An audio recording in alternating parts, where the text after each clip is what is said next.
दोस्तों kids online tuition channel में आपका स्वागत है। दोस्तों अगर आपको हिंदी लिखना पढ़ना नहीं आता है तो बिल्कुल सही जगह क्लिक किए हैं। दोस्तों इस कहानी के माध्यम से मैं आपको सिखाऊंगा कैसे हिंदी लिखा जाता है, पढ़ा जाता है, बिल्कुल आसान तरीका से और कहानी के माध्यम से। इस चीज़ को देखिए। सबसे पहले देखिए शिकार, यहाँ पे लिखा हुआ है शिकार का ऐलान। क्या है हेडिंग? शिकार का ऐलान। ठीक है, तो यहाँ पे देखिए ये होता है तालाबेश्वर। ठीक है, ये क्या होता है? तालाबेश्वर। तालाबेश्वर में छोटी ई की मात्रा लगा हुआ है। ठीक है, क्या हो गया? छोटी ई की मात्रा। क्या पढ़ेंगे? सी। क में आ की मात्रा लग गया तो सी का आर, तो ये हो गया शिकार। ठीक है, तो इस तरह से हम लोग शिकार लिखेंगे। ठीक है, तो इस तरह से शिकार लिखेंगे। ये हो गया। अब देखिए यहाँ पे कठिन कठिन शब्द देखने को मिलेगा आपको, जैसे गृह मंत्री लिखा हुआ है। ठीक है, गृह।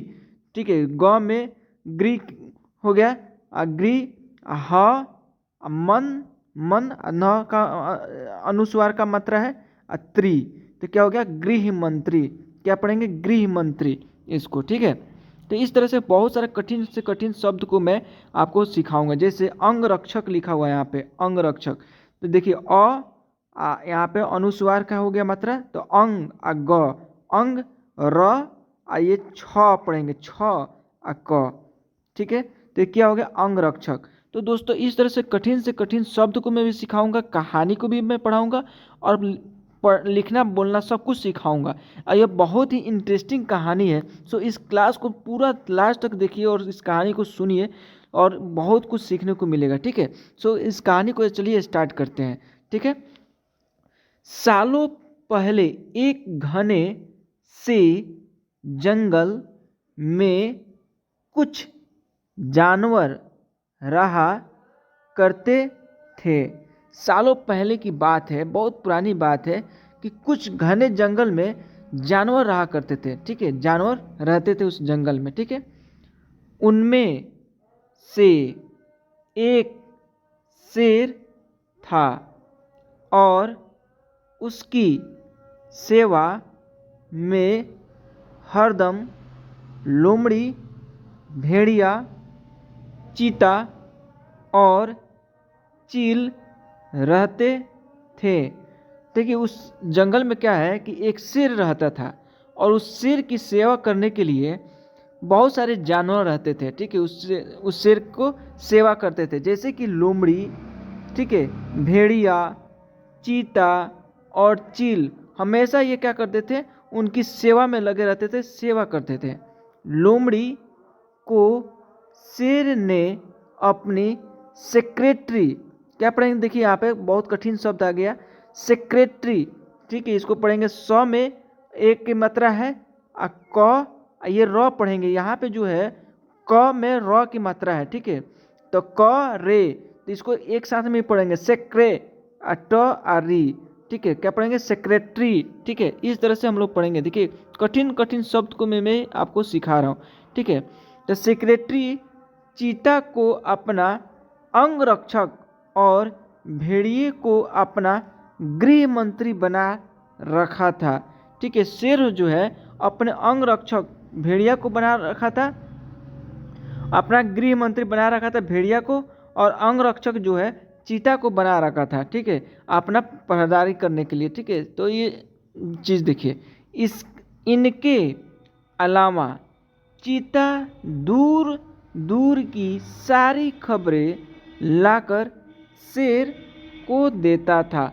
और चीता जो है दूर दूर से खबरें लाता था और वह खबर लाकर के शेर को देता था। ठीक है, यानी वो खबरी का काम करता था, यानी वो खबर लाने का काम करता था।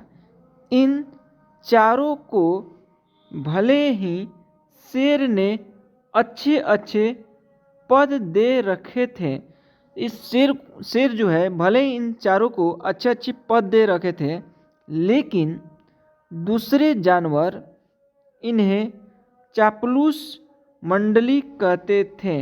और लेकिन दूसरे जो जानवर थे आपस में बात करते थे तो इनको ये क्या बोलते थे?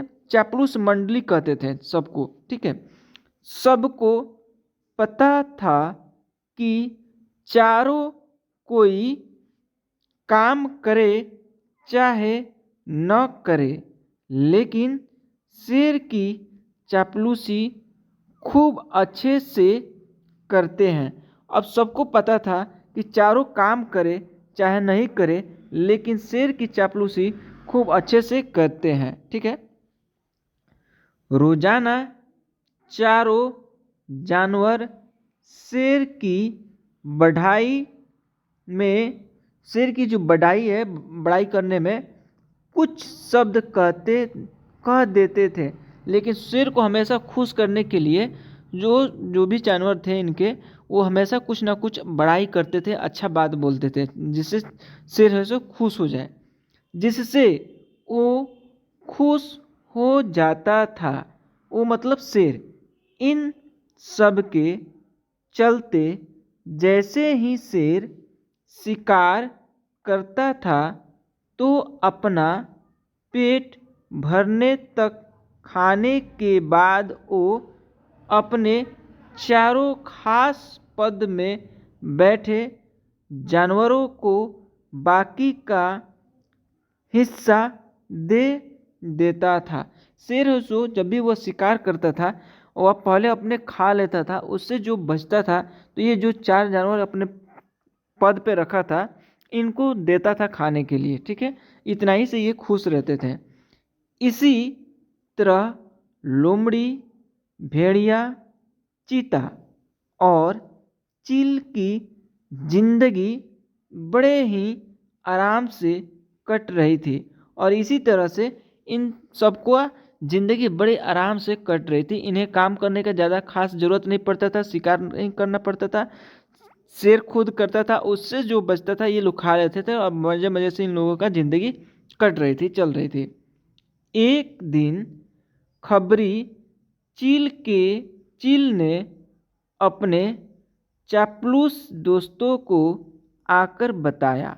ठीक है। एक दिन क्या होता है, खबर लेकर आता है चील कि काफ़ी देर से सड़क के पास में ही एक ऊंट बैठा हुआ है, और काफ़ी देर से एक सड़क पे ही एक ऊंट बैठा हुआ है। ठीक है। ये आकर खबर बताता है। भेड़िया ने सुनते ही पूछा कि क्या वो अपने काफिले वालों से बिछड़ गया है। और वह पूछता है कि क्या वो अपने काफिले यानी समाज से जो चल रहे थे एक साथ काफिले में, उनसे बिछड़ गया है। चीते ने इस सवाल को सुनते ही कहा कि चाहे जो भी हो हम उसका शिकार करवा देते हैं शेर से, और ये प्लानिंग करते हैं चाहे जो कुछ भी हो उसका है सो शिकार हम लोग करवा देते हैं शेर से। उसके बाद कई दिनों तक आराम से उसे खाएंगे, और उसके बाद कई दिनों तक आराम से उसे अपन खाएंगे। इस बात को सहमति देते हुए लोमड़ी ने कहा कि ठीक है, मैं जाकर राजा से यह बात करती हूँ। और लोमड़ी है सो बोलती है कि ठीक है, इस बारे में मैं जाकर राजा से मैं बोलती हूँ। इतना कहकर सीधे लोमड़ी शेर के पास पहुँची और बड़े ही प्यार से बोली, महाराज, हमारा दूत खबर लेकर आया है कि एक ऊंट हमारे इलाके में आकर सड़क के किनारे में बैठा हुआ है। और यह जाकर बोलती है, महाराज, हमारा दूत है जो एक खबर लेकर आया है कि सड़क के किनारे एक ऊंट बैठा हुआ है। मुझे किसी ने बताया था कि मनुष्य जिन जानवरों को पालते हैं उनका स्वाद काफ़ी अच्छा होता है। और यह बोलता है कि महाराज, हमें किसी ने बताया है कि मनुष्य जिस जानवर को पालते हैं पोसते हैं उनका स्वाद बहुत ही स्वादिष्ट होता है, एकदम राजाओं के खाने के लायक। अगर आप कहें तो मैं यह ऐलान करवा दूं कि वह ऊंट आपका शिकार है। अगर आप आज्ञा दें अगर आप बोले तो मैं ऐलान करवा देता हूँ कि वह ऊँट आपका है, आपके शिकार के लिए है। लोमड़ी की अच्छी बातों में आकर शेर ने कहा, ठीक है। इतना कहते ही वह उस जगह पर पहुंच गया जहां ऊंट बैठा हुआ था। शेर ने देखा कि वो ऊंट काफ़ी कमज़ोर है और उसकी आंखें भी काफ़ी पतली हो चुकी थी। उसकी ऐसी हालत शेर से देखी नहीं गई।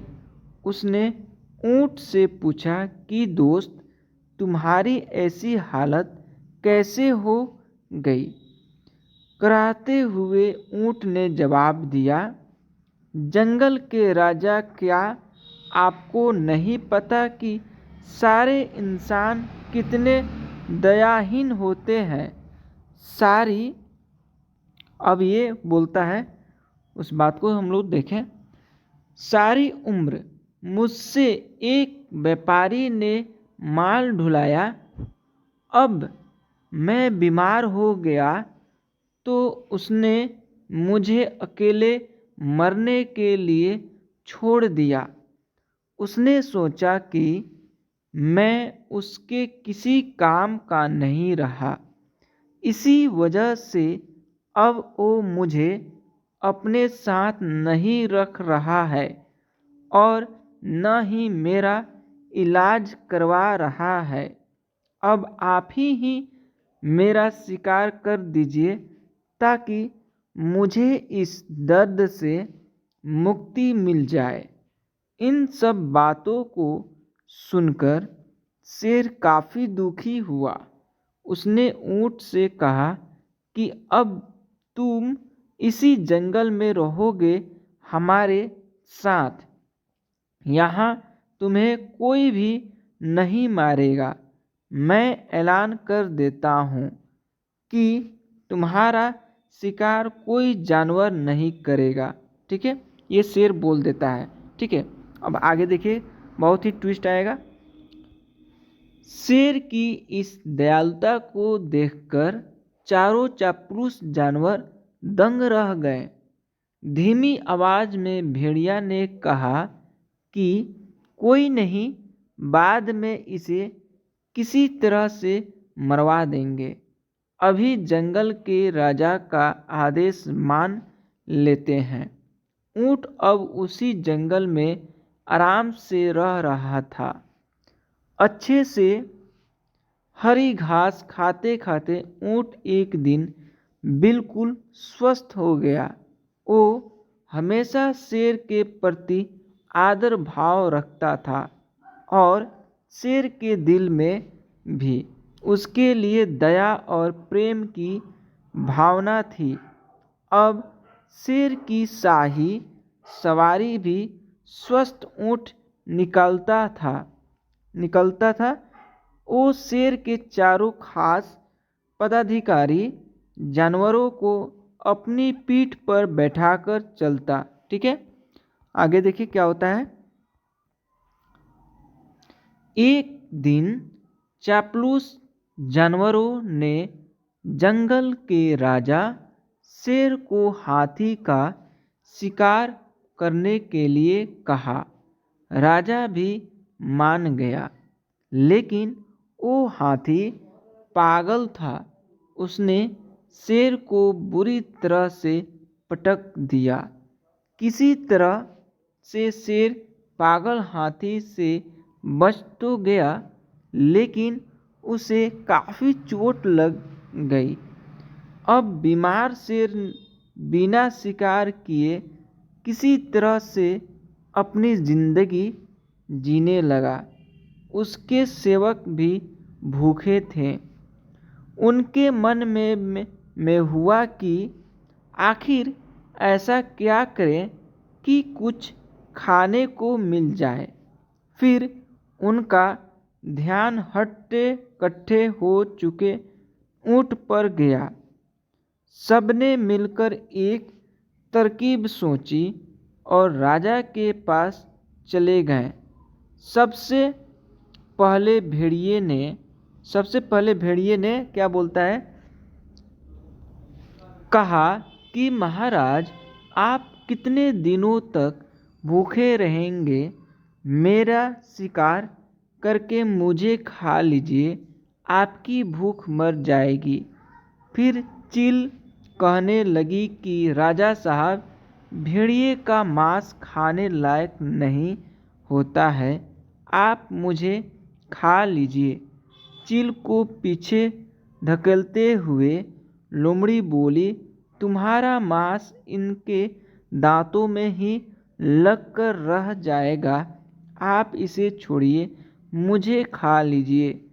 एकदम से फिर चीता बोला कि इसके शरीर में आपको सिर्फ बाल ही मिलेंगे, आप मुझे खाकर अपनी भूख मिटा लीजिएगा। ठीक है, मिल लीजिए। तो आगे देखिए क्या होता है। ये सब उन चापलूस जानवरों का नाटक था। क्या था? नाटक था, जिससे ऊँट नहीं समझ पाया। उसने भी एकदम से कहा कि महाराज, मेरी जिंदगी तो आपकी ही दी हुई है, आप इस तरह से भूखे क्यों रहेंगे, आप मुझे खा लीजिए। चारों चापलूस जानवरों को ही इसी बात का इंतजार था।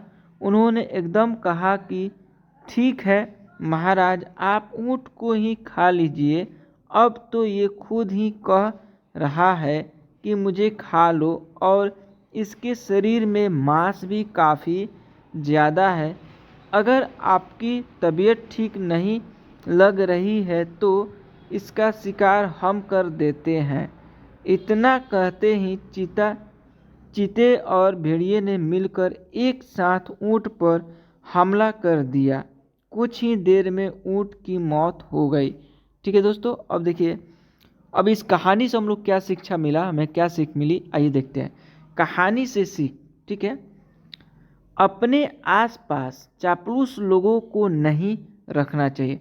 अपने आसपास अपने दोस्तों में भी ऐसे बहुत सारे ऐसे लोग मिल जाते हैं जो चापलूसी करते हैं, इधर की बात उधर, उधर की बात इधर करते हैं। ठीक है, वो हमेशा अपने फ़ायदे की ही सोचते हैं, और वो ऐसे लोग, वैसे दोस्त आपके बारे में नहीं सोचते हैं, विशेष करके अपने फ़ायदे के बारे में सोचते हैं। तो ऐसे लोगों से हमें हमेशा दूर रहना चाहिए। ठीक है दोस्तों, इस कहानी के माध्यम से हम लोग ये सीखें। ठीक है, और साथ में हम लोग हिंदी पढ़ना लिखना भी सीखें। दोस्तों, इस टाइप के हिंदी से रिलेटेड क्लास के लिए या ऑल सब्जेक्ट पढ़ने के लिए किड्स ऑनलाइन ट्यूशन चैनल को सब्सक्राइब करें, बेल आइकन दबाएं, ताकि रोज का क्लास आपको मिलता रहेगा। आज की क्लास में मैंने आपको हिंदी रीडिंग करने का सिखाया हूँ। ठीक है दोस्तों।